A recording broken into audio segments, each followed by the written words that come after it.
I don't remember if we mentioned it, but a few weeks back we auctioned off an episode of Extra Credits for charity.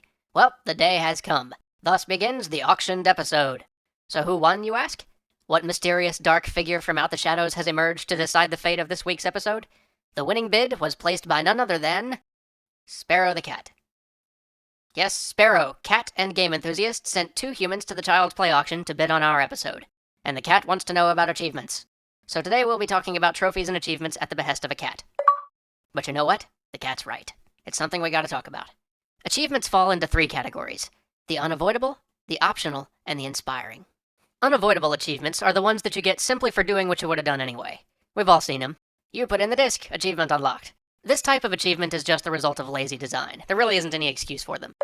It's like giving a kid a gold star just for showing up to school. It's an arbitrary and meaningless reward for an action that should be inherently rewarding. A game should be good enough on its own merit to make the player keep playing. It shouldn't need any additional incentive. If you've already watched our Skinner Box episode, you'll probably recognize this meritless reward system. There's really not much that needs to be said about these type of achievements. The only arguable value they provide is to let you know which games your friends have beaten, which can easily be achieved with the other 2 types of achievements. Which brings us to optional achievements. These are basically mini-quests. These are the sort of things that would have been integrated directly into the game in the past, but can now be delivered via the achievement system. These involve achievements like, get 8 septillion gold, find 12 hidden doodads, romance so-and-so. There's nothing really wrong with these achievements. Yeah, they're still arbitrary, they're strictly there to extend play length and to give the player things to do without having to create more content, but they're totally avoidable, so if this is your thing, go nuts. If not, don't bother. When used well, these can create interesting questing experiences for the player, and offer the dedicated player challenges deemed too hard to actually integrate into the core gaming experience. Optional achievements are also a great mechanism to make the player aware of the replay value built into the game, and hint at what else might be out there. Overall, nothing wrong with this type of achievement. They're generally geared toward the type of player who already loves the game and simply wants a reason to play more of it. The rest of us can simply ignore them. The main reason they're sometimes viewed negatively is that they're often tacked on as an afterthought, and in those cases they tend to be, well, boring, forgettable, just all around bad. But that's the fault of the achievement maker, not anything inherently wrong with this type of achievement. But the best achievements are the ones that are inspiring. Inspiring achievements are those that suggest an alternate, engaging way to play that the designers didn't want to make the main focus of the game. The most common of these are those pacifist-style achievements, achievements that suggest you try to play the entire game without attacking anybody. But these can also range from vehicular jump challenges in games like GTA, to all those awesome achievements they could put in the HD remake of the original Deus Ex.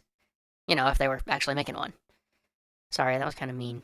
Seriously though, these achievements, the ones that get us to reconsider how we play, the ones that get us to think through what the ramifications of the mechanics really are, and understand just how much we can get out of the rules of the world that have been set up for us, these are what make me say with certainty that the idea of having a simple, universal system for achievements is actually beneficial to games. And there are other cool ways that achievements can enhance our game experiences too, like for narrative purposes.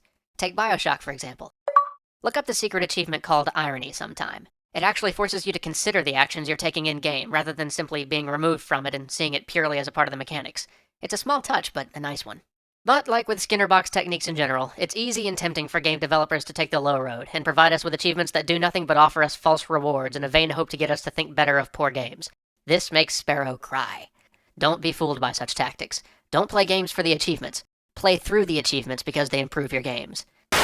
Wait, hang on, addendum. I know some of you have actually made a metagame out of finding the optimal way to rack up the highest number of achievements or trophies possible, and that's totally cool. It's a fun challenge, you find it satisfying. More power to you. That is all. I guess that about wraps it up, really. Eventually we're going to have to come back to this to talk about gamification, the use of game systems to make real-world tasks more engaging. It's going to become a big part of our lives in the next 10 to 20 years, for better or worse. But for now, I think we've done all we can for the fight against bad achievements. For gaming, for Sparrow.